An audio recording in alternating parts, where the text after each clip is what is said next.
Actually মানে এতিয়া সঘনাই দিয়েতো মাখান্দা হৈছে। মাখান্দা খোৱাৰ কাৰণে হাতী দীপৰ বিলত ৰাণী সংৰক্ষিত বনাঞ্চলৰ পৰা আহিয়ে থাকে। আৰু আহোঁতে কিছুদিন আগতেও মেটেকাত মানে ফাঁচি এটা হাতী পোৱালি সেই হৈছিলে। আজিও তেনেকুৱাই মেটেকাত মানে আবদ্ধ হৈ যায়। তো হাতীৰ জাকটো ওচৰতে আছে আৰু মানে পোৱালিটো অলপ হেৰি হোৱাৰ পাছত অলপ সুস্থ হৈ আছে পোৱালিটো। পাছত আকৌ যিফালেদি আহিছিলে সেইফালেদি মানে নিজে নিজে এৰি দিয়াৰ পাছত উঠি গৈছে আৰু। এই ধৰণৰ ঘটনা ঘটিয়ে আছে দীপৰ বিলত। হয়, মানে কি হৈছে এতিয়া মানে মেটেকাৰ পৰিমাণটো বেছি হৈছে হোৱাৰ কাৰণে আৰু পোৱালিকেইটা সৰু পোৱালি যে, তো তাৰ কাৰণে মেটেকাত কেতিয়াবা আবদ্ধ হৈ যায়। আবদ্ধ হৈ যোৱাৰ কাৰণে এনেকুৱা ঘটনা হৈয়ে আছে। এইটো মাহতে দুটাকৈ এনেকুৱা ঘটনা ঘটিল।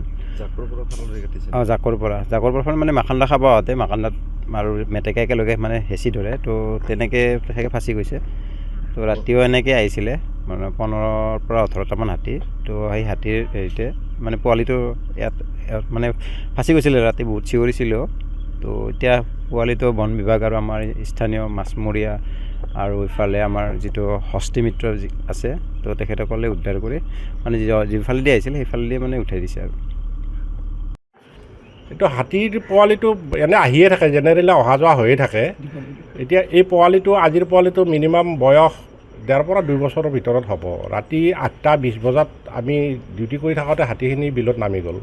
আমি হাতীখিনি নিৰীক্ষণ কৰি থাকিলোঁ, কোনো প্ৰব্লেম পোৱা নাছিলোঁ। আকৌ ৰাতিপুৱা 4মান বজাৰ পিছত এই সৰু পোৱালিটো মেটেকাৰ মাজত মানে আমাৰ দৃষ্টিগোচৰ হ'ল। দৃষ্টিগোচৰ হোৱাত আমি পোৱালিটো কেনেকৈ কি কৰিব পাৰোঁ চেষ্টা কৰি পিছত নাও মেটেকা ফালি আমি হাতী পোৱালিটো পানীৰ পৰা বামলৈ উঠাই আনিলোঁ।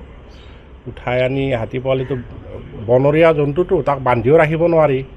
সি মানে অলপ শক্তিও প্ৰয়োগ কৰিছে। পিছত আমি যিটো ৰাস্তাৰে হাতী দণ্ডিৰে আহিছিলে সেই দণ্ডিটোৰে আমি আকৌ ওপৰলৈ নি তাত মুকলি কৰি দিয়া হয়। বাকী যিখিনি জাক আছিল 20-25 জনীয়া জাকটো এতিয়াও বিলতে আছে।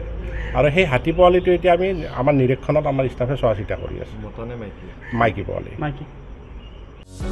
যিকোনো খবৰৰ বাবে যোগাযোগ কৰক আমাৰ এই নম্বৰত 9181 307 221।